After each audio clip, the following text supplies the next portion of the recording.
నమస్తే welcome to Right Angle. Russia ఉక్రెయిన్ల మధ్య యుద్ధానికి స్వస్తి పలికేందుకు భారత్ మరో ముందడుగు వేసింది. ఇరు దేశాల మధ్య సంధి కుదిర్చేందుకు దూతల బృందాన్ని సిద్ధం చేస్తోంది. ఈ దూతల బృందానికి భారత భద్రతా సలహాదారు అజిత్ దోవల్, విదేశాంగ శాఖ మంత్రి ఎస్ జయశంకర్ సారథ్యం వహించనున్నారు. ఈ ప్రయత్నాల్లో భాగంగానే అజిత్ దోవల్ ఈ వారంలో రష్యా పర్యటనకు బయలుదేరారు. రష్యా సారథ్యంలో జరగనున్న బ్రిక్స్ దేశాల జాతీయ భద్రతా సలహాదారుల సమావేశంలో సైతం దోవల్ పాల్గొంటారు. యుద్ధం విషయంలో భారత్ సహా బ్రెజిల్, చైనాల జోక్యాన్ని రష్యా కోరుకుంటోంది. అంతేకాదు రష్యా ఉక్రెయిన్ యుద్ధాన్ని పరిష్కరించడంలో భారత్ కీలక పాత్ర పోషిస్తుందని ఇటలీ ప్రధాని జార్జియా మెలోని అన్నారు. ఈ వివాదాన్ని పరిష్కరించి శాంతి స్థాపన చేయడానికి సహకరించాలని కోరారు. అసలు ఏ ప్రాతిపదికన భారత్ తూర్పు యూరప్ యుద్ధాన్ని నివారించగలదు? సంధికి పునాదులేంటి? ప్రత్యేకించి దోవల్ను పురమాయించడం వెనుక ఉద్దేశమేంటి? రష్యా ఉక్రెయిన్ యుద్ధం భారత్ రష్యా ద్వైపాక్షిక సంబంధాల్లో తెచ్చిన గుణాత్మక మార్పు ఎలాంటిది? భారత్ అంచనాలకు తగినట్లు రష్యా ఉక్రెయిన్ యుద్ధం ముగిస్తే ప్రపంచ భౌగోళిక రాజకీయాల్లో భారత్ పాత్ర మారుతుందా? భారత్ అమెరికా ద్వైపాక్షిక సంబంధాల్లో కూడా మార్పు వస్తుందా? ఈ విషయాల గురించి తెలుసుకుందాం.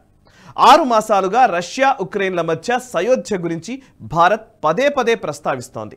శాంతి చర్చలకు తాను సారథ్యం వహిస్తానని ప్రధాని నరేంద్ర మోదీ గతంలోనే వెల్లడించారు. ఈ అంశాన్ని మన దేశంలోని ప్రతిపక్షాలు ఎన్నికల సమయంలో ప్రచార అంశంగా మార్చుకున్నాయి, అవహేళనకు దిగాయి. అంతే తప్ప భారత్ ఎందుకు శాంతి చర్చలు, యుద్ధ విరమణ గురించి మాట్లాడుతోంది అనే ఇంగితపు పరిశీలన కూడా చేయలేదు. రష్యా ఉక్రెయిన్ల మధ్య యుద్ధాన్ని భారత్ చాలా నిశితంగా పరిశీలిస్తోంది.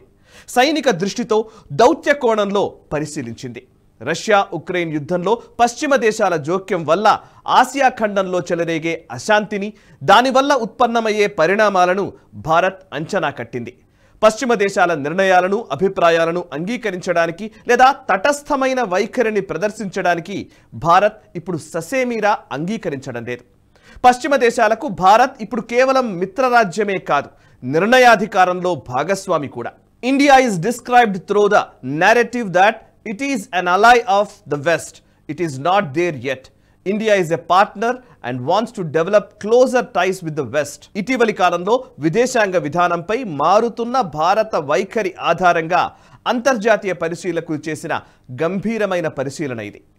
ఈ గుణాత్మక మార్పు అర్థమైతే యుద్ధ విరమణలో భారత్ చొరవ మరింత మెరుగ్గా మనకు తెలుస్తుంది. పశ్చిమ దేశాల మిత్రరాజ్యమనే పరిమిత స్థానం నుంచి భాగస్వామి అనే సమవుజ్జీగా రూపొందించిన తీరు మాత్రమే సంధి ప్రయత్నాల్లో పెద్దన్నగా మారడానికి ప్రాతిపదిక. భారత్ కోరుకున్నట్టు, అంచనా వేసినట్టు రష్యా ఉక్రెయిన్ల మధ్య యుద్ధం ముగిసిపోతే అంతర్జాతీయంగా భారత్ ప్రతిష్ట మారుతుంది. భౌగోళిక రాజకీయాల్లో మన దేశం పాత్ర మరింత నిర్ణాయకమవుతుంది. ఆసియా ఖండంలో తన పరపతిని మరింత పెంచుకోవడంలో భాగంగానే ప్రధాని నరేంద్ర మోదీ శాంతి చర్చల ప్రక్రియకు తెరతీశారు. 3 కీలక అంశాలు కేంద్రంగా భారత ప్రభుత్వం వ్యూహం, ఎత్తుగడలను రచించిందని అర్థమవుతోంది. కేవలం భారత్ ప్రయోజనాల దృష్ట్యా మాత్రమే కాదు, మిలిటరీ సైన్స్ కోణం నుంచి పరిశీలించిన ఈ యుద్ధం అనేక విపరిణామాలకు కారణమవుతోందని భారత్ గుర్తించింది. రష్యా ఉక్రెయిన్ యుద్ధం వల్ల అమెరికా, యూకే లాంటి అగ్రదేశాలకే ప్రయోజనం తప్ప వేరొకరికి కాదని భారత్ వాదిస్తోంది. సుదీర్ఘకాలం యుద్ధం కొనసాగడం వల్ల ఆసియా దేశాల ప్రయోజనాలు దెబ్బతింటాయి అనేది భారత్ వైఖరి. రష్యా సాంకేతికంగా మాత్రమే ఉక్రెయిన్తో యుద్ధం చేస్తోంది, కానీ వాస్తవ రూపంలో అది అమెరికాతో అనేది అందరికీ తెలిసిందే. తూర్పు యూరప్ యుద్ధం వల్ల అమెరికా ఆర్థిక వ్యవస్థకు, ఆయుధ ఉత్పత్తి రంగానికి వచ్చిన లాభాలను ప్రత్యేకించి భారత్ అధ్యయనం చేసింది. రష్యా చరిత్రలో 1283లో జరిగిన గ్రాండ్ డచీ యుద్ధం మొదలు ఉక్రెయిన్ యుద్ధం వరకు సుమారు 100 యుద్ధాల్లో పాల్గొన్నది లేదా తానే చేసింది. ఈ 100 యుద్ధాల్లో మునుపెన్నడూ లేని రీతిలో రష్యా అన్ని విధాలుగా నష్టపోయింది. రష్యా సుదీర్ఘకాలంగా భారత్ మిత్రదేశం. పశ్చిమ దేశాలన్నీ కలిసి కుట్రపూరితంగా ఉక్రెయిన్ భుజాలపై తుపాకీ పెట్టి యుద్ధంలో భారత్ ఎటువైపో తేల్చుకోవాలంటూ పదే పదే సవాల్ విసరడం వెనుక వ్యూహాత్మకమైన ప్రయోజనాలున్నాయి. పశ్చిమ దేశాల సవాళ్లకు బెదిరి నైతిక సంశయానికి లోనైతే అంతిమంగా అమెరికా ప్రయోజనాలు నెరవేరుతాయని భారత్ ముందు నుంచి భావిస్తోంది. అందుకే రష్యాతో మైత్రిని కొనసాగిస్తూనే వాస్తవ స్థితిని ఉక్రెయిన్కు అర్థం చేయించేందుకు ప్రయత్నిస్తోంది. రష్యా ఉక్రెయిన్ యుద్ధంలో ఇరు దేశాలు కలిపి ఒకే మోస్తరు ఖర్చు చేసినట్లు తెలుస్తోంది. వ్యత్యాసం ఏంటంటే ఉక్రెయిన్కు అమెరికా సహా ఇతర పశ్చిమ దేశాల సాయం అందింది. రష్యా మాత్రం స్వతహాగా ఖర్చు చేసింది. 2014 నుంచి ఇప్పటి వరకు ఉక్రెయిన్కు అమెరికా అందించిన సైనిక సాయం ఖరీదు సుమారు $60 బిలియన్. రష్యా ఆయుధ సామాగ్రి సహా ఇతర సైనిక అవసరాల కోసం వెచ్చించింది $67 బిలియన్ తేలిందని American policy think tank Rand Corporation అధ్యయనంలో తేలింది. ఇది కేవలం యుద్ధంలో నేరుగా వెచ్చించిన ఖర్చు మాత్రమే. యుద్ధం కారణంగా స్థూల జాతీయ ఉత్పత్తి ఆదాయాలపై పడిన ప్రభావాల లెక్కలు వేరు. ఇరు దేశాలు కలిపి అమ్యునేషన్పై పెట్టిన ఖర్చు $13 బిలియన్ తేలింది. అత్యంత చవక ధరకు దొరికే డ్రోన్లకే కొన్ని వందల కోట్లను వెచ్చించాయి ఇరు దేశాలు. ఇక ఆర్టిలరీ కోసం పెట్టిన ఖర్చు విపరీతం. యుద్ధాన్ని విరమించడం ఉక్రెయిన్ కన్నా రష్యాకు అత్యవసరం. అంతకు మించి భారత్కు ఆవశ్యకం. యుద్ధ ప్రభావం చమురు, గ్యాస్ ధరలపై పడింది. ముడి చమురు ధర విపరీతంగా పెరుగుతోంది. ప్రపంచ క్రూడాయిల్ ఉత్పత్తిలో 13% వాటా రష్యాదే. రోజుకు 9.7 మిలియన్ పీపాల చమురును రష్యా ఉత్పత్తి చేస్తోంది. ఒపెక్ దేశాల్లో అత్యధిక చమురు ఉత్పత్తి చేస్తున్న వాటిలో రష్యా కూడా ఉంది. ప్రపంచ గ్యాస్ సరఫరాల్లో రష్యా వాటా 40% దాకా ఉంటుంది. రష్యా ఉక్రెయిన్ల మధ్య యుద్ధం మొదలైన తొలి రోజుల్లో భారత్ సంకట స్థితిని ఎదుర్కొన్నది. ఏ పక్షం తీసుకోవాలనే దానిపై దౌత్యపరమైన సందిగ్ధతలో పడింది. అయితే క్రమంగా సమస్య తీవ్రత అర్థమవుతున్న కొద్దీ, అగ్రదేశాల అసలు ఉద్దేశాలు బహిర్గతమవుతున్న క్రమంలో మన దేశం క్రమంగా వైఖరి మార్చుకుంటూ వచ్చింది. మన దేశం రష్యాతో చమురు కొనడం విషయంలో కూడా అభ్యంతరాలు వ్యక్తమవుతుండడంతో భారత విదేశాంగ శాఖ ఖచ్చితమైన స్పష్టమైన వైఖరిని తేల్చి చెప్పింది. రెండో ప్రపంచ యుద్ధం తర్వాత ఇటీవలి కాలం వరకు భారత్ అగ్రదేశాలను అనుసరించడమో లేదా మైత్రి కోసం పెద్ద దేశాల అభిప్రాయాలను సమర్థించడమో జరుగుతూ వచ్చింది. ఈ తరహా ధోరణి వల్ల స్వతంత్ర వైఖరి బలిపెట్టాల్సిన పరిస్థితి దాపురించింది. ప్రధాని నరేంద్ర మోదీ అధికార పగ్గాలు చేపట్టిన తర్వాత విదేశాంగ విధానంలో స్వతంత్ర వైఖరి గురించిన చర్చ వచ్చింది. ఈ చర్చకు ప్రధాన కారణం ఇద్దరు అని చెప్పాలి.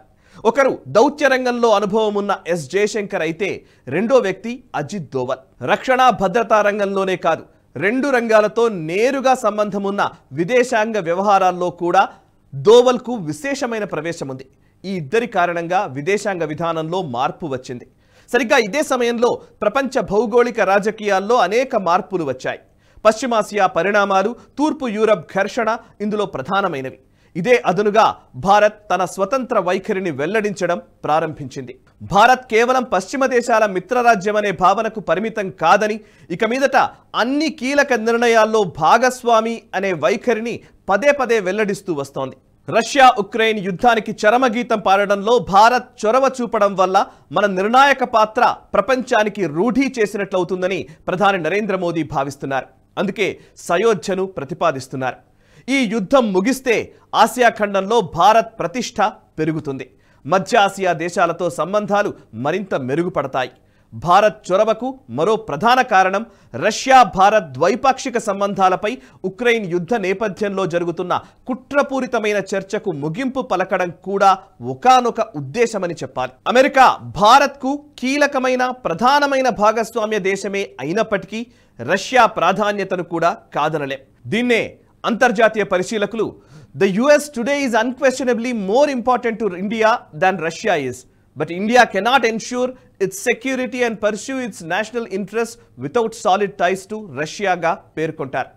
రష్యా ఉక్రెయిన్ యుద్ధానికి చరమగీతం పాడడంలో భారత్ చొరవ చూపుతుందని చెప్పడం కేవలం అతిశయోక్తి కాదు, డంబాచారము కాదు. దాని వెనుక అధ్యయనం, పరిశీలన, కృషి ఉన్నాయి.